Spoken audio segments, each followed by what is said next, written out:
Welcome to SharpenTheHustle.com podcast with Jesse Miller. We're working hard is a given, but results are how we measure success. We interview successful business owners that'll help you sharpen your hustle. All right, we are recording. What's up, everybody? Welcome to SharpenTheHustle.com podcast. I'm with my man Frank Sell, and man, this guy's incredible. He's all over the place. So if you're online at all, you've seen him, I'm sure, and if you haven't, you need to. So without any further ado, Frank, tell us. Why don't you introduce yourself to our audience? Good morning, Jesse. That's you can't believe anything you hear and half of what you see. So I appreciate that. Oh man, just enjoying the Sunday out here at the house. The sun's up like it promised, and I'm ready to kick some butt today. That's awesome, man. So Frank, man, let's jump in. Tell us your story, man. Tell us how you wound up where you are in business. Okay. Tell us how you got here, man. Yeah, it's there was growing up. My dad was self-employed, just a very hardworking man, and he always told me to work smarter, not harder. But he didn't really know how to fill in the blanks and the details. I love it, man. I'm sorry, I'm going to stop you right there because it's so cliche, man. People say work smarter, not harder, but then they don't even understand it themselves. So, man, how can they lead you to it? And that's interesting. So I love what you've done. I mean, that's the whole concept of this podcast, man. Sharpen the hustle. This is how you work smarter. Sorry. Yeah. So I in high school, I knew right away that college was not a good investment for me, man. I hated books. I hated sitting down in school, and I wanted to put my hands to work. So I thought, okay, so what can I do? I didn't really think, to employ myself. I just thought to make, to earn some money. And I thought, well, I'll be a welder. Welders make, back in the 90s, $15-20 an hour. I can always go make money doing that. So that's what I did. And I got out of school.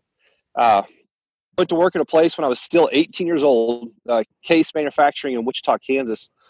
And they had a 30-year retirement program. So here I am, 18. I was like, man, I can just put 30 years in, and at 48, I'm out the door, man. Full benefits. I can go ride dirt bikes or whatever I want to do.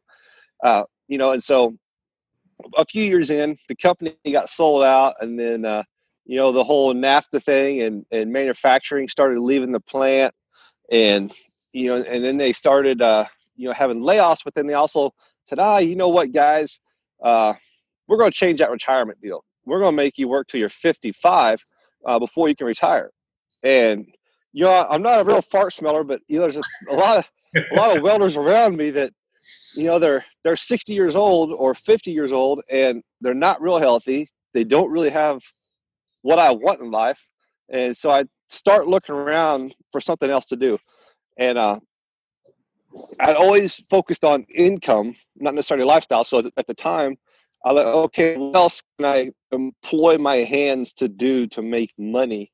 And I thought, I know these guys that do paintless dent repair. They fix hail damage on cars. They make six figures.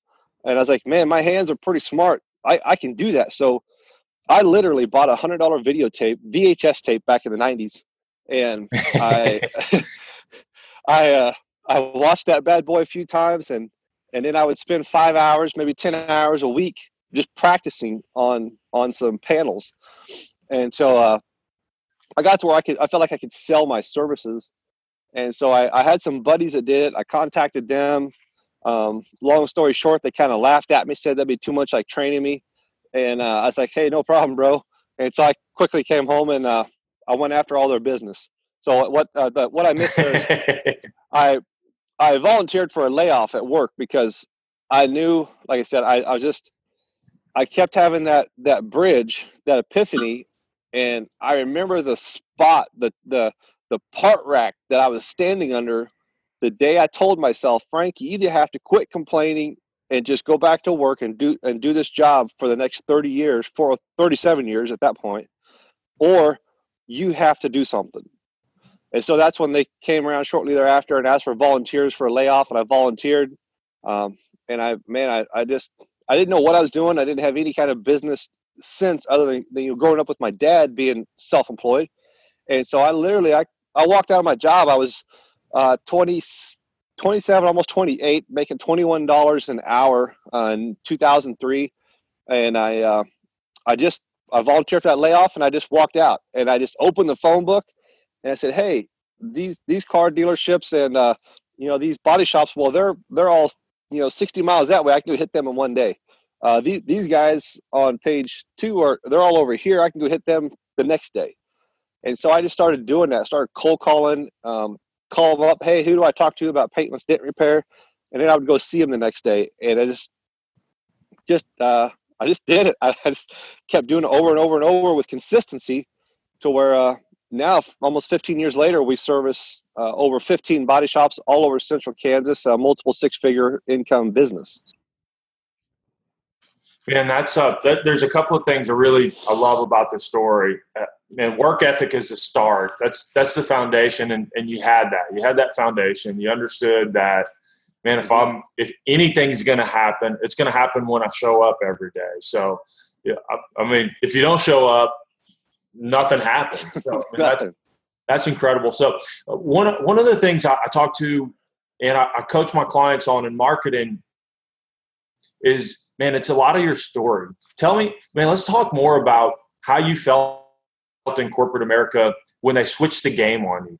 Because I think it's just an underlying factor in the way that people our age and younger approach business and entities. And let's talk about that a little more, man. Let's talk through that process.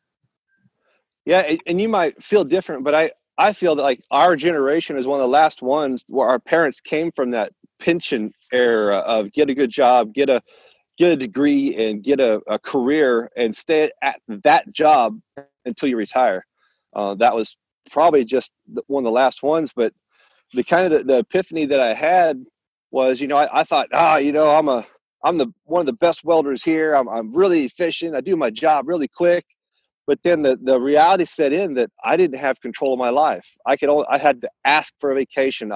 They told me when I could and when I couldn't work. They told me what benefits I could have and what I couldn't have. And so it just kind of dawned on me that it's like, man, I'm going to do this and, take control of my life. I will not disappoint myself. And so that was my mentality at the time. And, 15 years down the road, there's a different story to a lot that I've learned. No, absolutely. It's one of the core drivers in the way I think businesses need to market today. If they're marketing their entity and their organization, what they fail to understand is that if they market that first, what they fail to understand is that people our age and younger we're skeptical of organizations. We're skeptical of what they've told us because what they've told us hasn't always worked. It's been an empty promise. Give me 30 years and I'll set you up for the rest of your life. And then they switch the game in the middle of it. Yeah, it's I do a little bit of network marketing business. So what's funny is during that story, I always go to convict people because network marketing people want to say, oh, well, I've seen one of those. But yet they've had 1, 2, 3, 4, 5, 6 jobs, but never went from one job to the other one and go, wait a minute, I've seen one of those, Billy Bob. I know what happens here. Yeah. I mean, so it's there. So if you lead in with that and the way you present your company, I mean, it's just you're immediately our subconscious is screaming, man, it's not right. It's not right. It doesn't feel right. And so the engagement just decreases drastically. But man, that's beside the point. Let's talk about where you're headed today, man. So you've built an incredible business. You've built a lifestyle that you want. Why haven't you stopped? And let's talk about the next couple of steps. Well, that's just it. I haven't built the lifestyle. I've built the close to the income that I wanted. That's what I realized is, number one, I aimed way too low on income, and I plateaued. When you plateau, you lose your drive, you lose your hunger. So I learned a lot of things there. And, that book, Michael Gerber, The E-Myth, I learned that I am the system. A good business keeps going when you go home at night. My business goes home with me at night. That's not a good business. My whole life style at this point is dependent on me. If I break my pinky, my lifestyle is done because I cannot work. And so I started realizing as a husband and as a father how irresponsible it was for me to not make money while I sleep. And so, that's you've heard it before, the saying that I have, you need to make money while you sleep or you will always lose sleep to make money. And so I was like, man, okay, here I am, 42 years old. Like I said, I tried, I've done the network marketing thing. It's the idea is awesome of freedom and money that comes in residually. I was like, and so my wife, she's this hot Australian chick, right? And she's like, I want to grow a beard. Dude, And how'd you do that, man? that may be another story, but come on.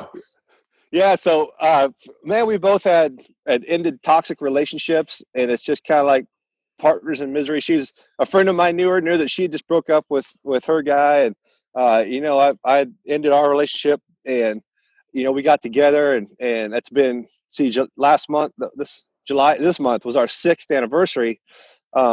But she's been here for I think 15, 16 years. Came over here on a school scholarship deal. But that's been one of the best things ever because with our Australian background, their outlook on food and lifestyle is just different than most Americans. In Kansas? In Kansas, yeah, not quite as much fried food and all that, but so her outlook is to stay healthy and maintain health. And so when I told her, I was like, I think I want to grow a beard, but I got, a little spot over here doesn't grow so good or that. And, with her, it's like, oh, well, I'll whip you up some magic sauce.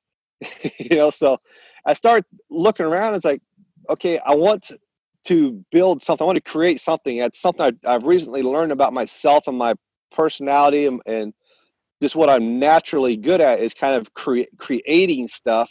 Not necessarily good at finishing stuff, which is where people like Jesse come in. People that like the details. I abhor the details. Man, somebody take care of those for me. But I like going out and making stuff happen and creating things.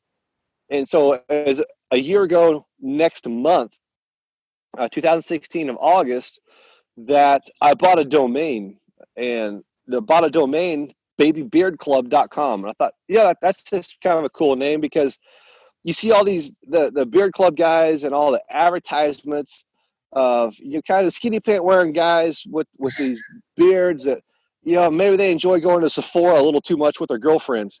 And I was like, I kind of did my own little survey just asking around of guys that I see with beards, and they're like, yeah, I've tried that stuff, or kind of on the fence. And so my wife makes me some homemade, all natural, organic beard oil. And like the first batch that she makes me, she has some essential oils in it. And so after I shower, I put it in my beard. I'll tell you what, dude, I was out. I was like, hey, what'd you put into that? And she told me what it was. And so it kind of the light bulb went off, that this is not only just a beard, it's a facial diffuser. So I was like, what? So you have all these crazy essential oil people, the doTERRAs, all these different things, and they say, hey man, we can cure that sixth toe or whatever. And so I start looking at all the different things, like, for energy, for focus, for sleep, for appetite control. And we got an excellent name for appetite control Nice. of a beard oil. What's this, Jenny Craig?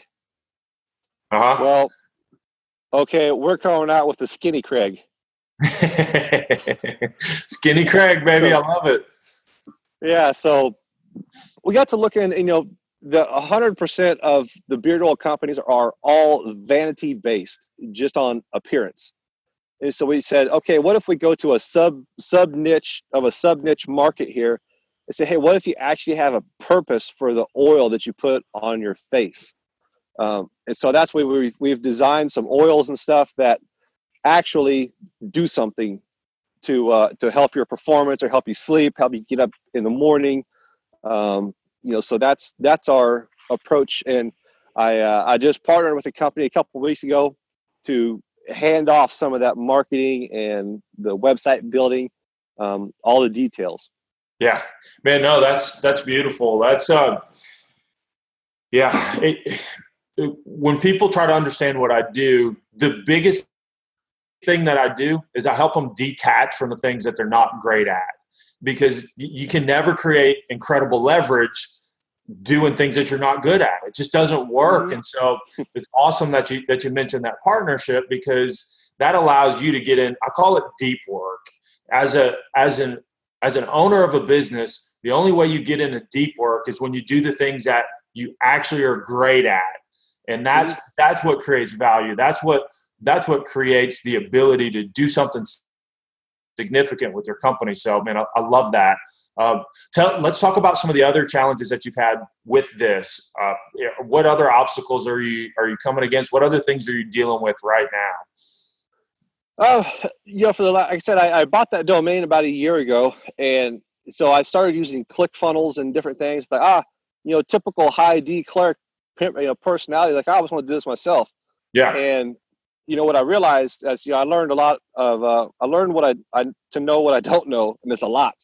And so I really had to kind of go back, maybe read, listen to some more books, and kind of understand how do I partner and how do I ask some of the right questions, because if I don't even really know the questions to ask, which is why I'm grateful that I went through all the ClickFunnels stuff. So I kind of learned the stuff, which, so then I can, and like you said, social media, I've met people, or people have got to know me through social media.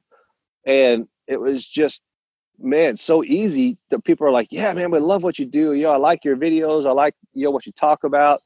Oh yeah, you're doing, yeah, let's do that, man. That'd be awesome. I'd love to work with you, because, using social media, I love what Grant Cardone says, you can either, be used by it or use it. And so, the circle that I have actually created that is my friends list, people like Jesse, it's I intentionally go find people that, they have their stuff together. They're moving somewhere in life. And, I intentionally friend those people because I want them in my pool, or my algorithm is what Facebook calls it. And so when I need a resource, or I need a partnership, or I can be assistant to somebody else, Jesse probably knows, I all the time, if I see somebody who needs something, then I'll put somebody else's name in the comments to help connect people. And what that does is it builds social capital. That's a social, that's a value in the social place. Huge. Yeah. People look at it as a tool solely, and they misunderstand what it is. It's a relationship builder. And the old cliche that your network is your net worth it's real. It's real. I mean, because we're built for relationships, man. We're built to have influence from outside forces in our life. And a lot of it is really just to bring clarity to who we are and what we want to do. And so, man, it's incredible that you've recognized that and you're working on it. Man, I love what you said, because I find this with entrepreneurs all the time. They look at the tactics and they ask the question of, what tactics do I need to use? But there's no foundation. There's no strategy. There's no principle established. There's no understanding of what they're trying to do. They're just trying to do. And that's the hustle, man. When you have that, that's the hustle, and it leads to circles, man. You chase your tail, but when you sharpen it, we're adding some strategy. We're laying a foundation of principles and helping build a system that works. The cool thing is, if you start with principles and then layer it with strategies, the tactics take care of themselves. I mean, you just boom, you just boom, boom, boom. It all lines up. So, have you experienced that, man? Let's talk about that some if you understand that and you've experienced that.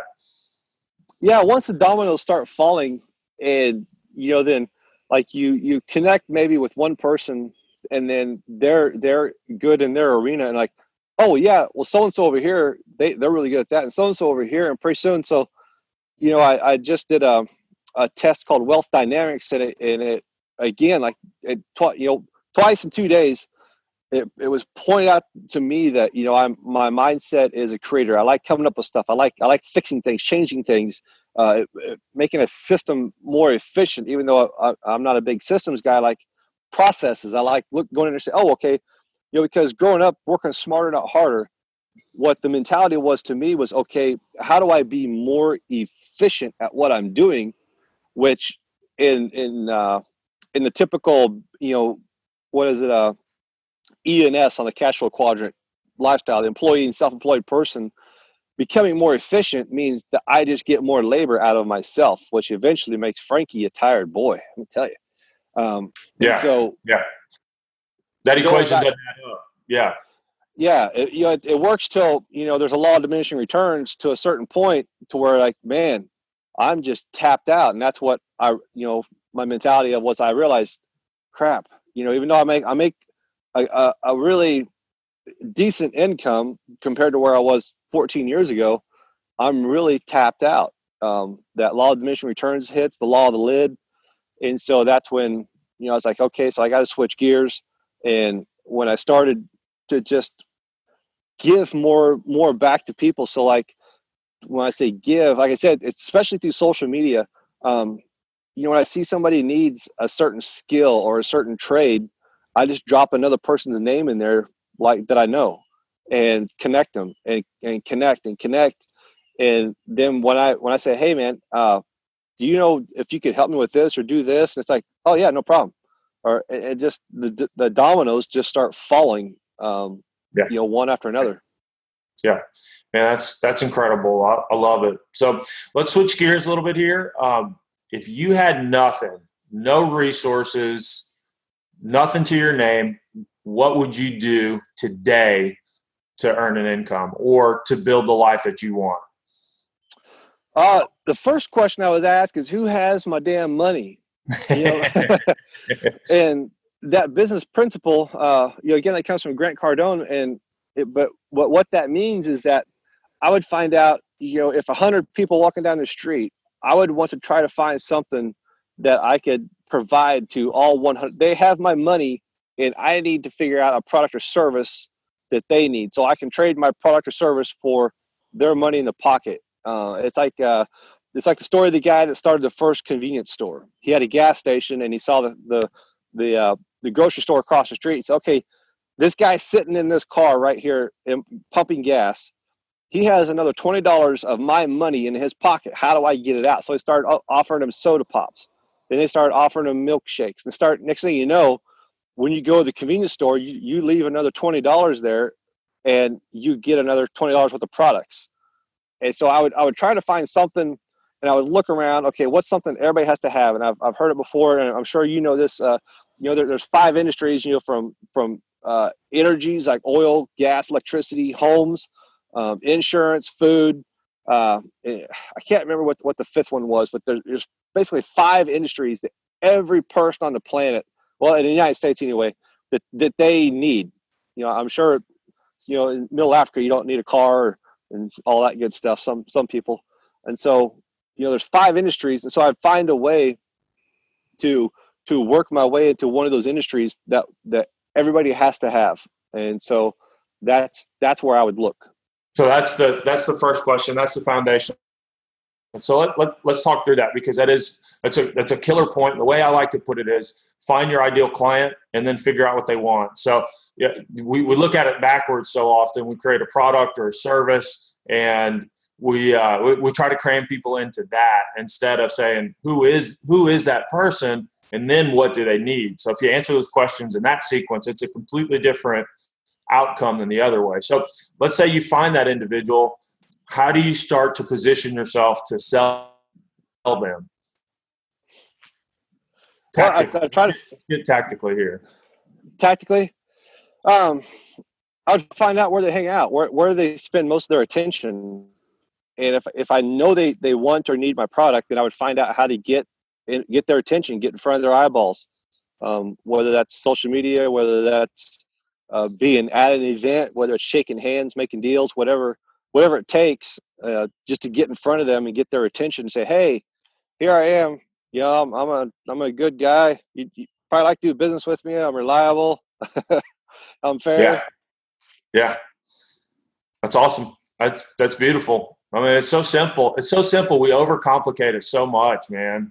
I see entrepreneurs overcomplicate it, want to build a 20, 30-step funnel and not even knowing what they're saying. So, man, that's beautiful. That's awesome. Yeah, that's what I do. Sorry, I just had 3 lambs come balling up on me here. That's awesome, man. Cool. Well, good deal. Man, there's been some incredible value. I appreciate your story. Where can people learn more about you or connect with you? What's the easiest way for them to do that? Just Frank Sell Jr. on Facebook, Frank Sell Be Sold on Instagram. Man, I've totally forgot about Armored Up Man. You can go armoredupman.com, Nice. babybeardclub.com. And it's going to be a Baby Beard Club by Armored Up Man, because that right there is my true passion. The Armored Up Man, what that's about is going through business and relationships. You know, if you're married, you have marriage problems. If you have kids, you have problems. You have kid problems. You know, and everybody has financial problems of some sort, you know, in America. And so the Armored Up Man, I started that because I see a lot of social media influencers that, you know, they have a story. It's like, okay, you know, my wife and I separated, or I went bankrupt, or, you know, I got rich and couldn't handle it, so I started drinking and blah, blah, blah. And I was like, oh, man, them guys ain't got nothing on me. So I need to start telling my story and start, you know, and so that's, you know, with the trials and stuff that we go through in life, you know, you have a lens you can look at it with. It's like, you know, it's not necessarily why me, but try me. You know, it's not happening to me, it's happening for me. And so that's what I really want to try to help people do in the long run, is take your circumstance and look for the gold nugget in that pile of doo-doo. I mean, there's a lesson in there somewhere that can help increase your value and help you know, put another piece of armor on you, that so when that next storm comes at you, you're just like, oh yeah, I've seen this before, no problem. Okay, I do ABC. When this next, you know, whatever comes, you're like, oh yeah, no problem, I've been here. Okay.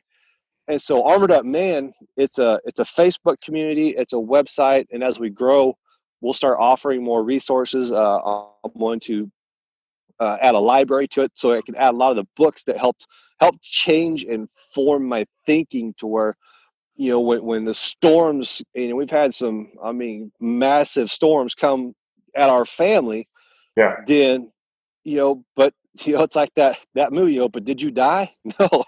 Yeah.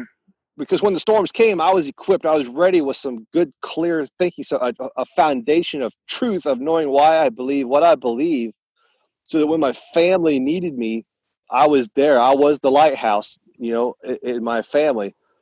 And so Baby Beard Club by Armored Up Man. So that's another thing we noticed with, like, say a beard oil, or even a gun sight, tactical sights, just kind of man stuff, that there's no one community to tie everybody together, because like you said, we're built for community. Michael Dell said in 1999, you know, in information age, you have to have 3 things. You'll have to have content, you have to have commerce, and number 1, community.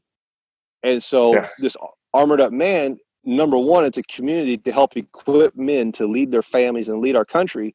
But we're going to take all these different avenues of, you know, the Baby Beard Club by Armored Up Man. Armored Up Man is going to have like some tactical stuff that we're partnering with people, and just all this cool man stuff. And then, oh, by the way, here's the real deal over here on the side, where, you know, that argument you have with your wife, you know, do you want to fix that, or do you just want to keep doing the same thing over and over? You know, do you want to talk about this, or you just want to keep complaining about it? Because we got a little group over here that can help. You know, it's private. That way, you know, nobody can see in, and we can help equip some men with some good understanding, a foundation of truth, so that they can go out in the world and help make it a better place. And that's incredible value. That's one of the things that I work with people on as well, man. I love the way that you're doing it, because you sell to what the market wants, but ideally through your relationship, you build it into what it really needs. You know, you engage at surface first, and then you start uncovering layers and delivering more and more value. And that is the reality of where we are as a country. We need men to stand up and be leaders. We need people that care about influence and impact. And so, man, I love it. That sounds like a great resource. Absolutely. Thank you. Good deal, man. Well, we will conclude with that. I appreciate your time, and thank you for your contribution, man. I love what you're doing. Hey, thank you, Jesse. I feel honored, brother. You've been listening to SharpenTheHustle.com podcast with Jesse Miller. To learn more about the resources mentioned on today's show, or to listen to past episodes, check out sharpenthehustle.com.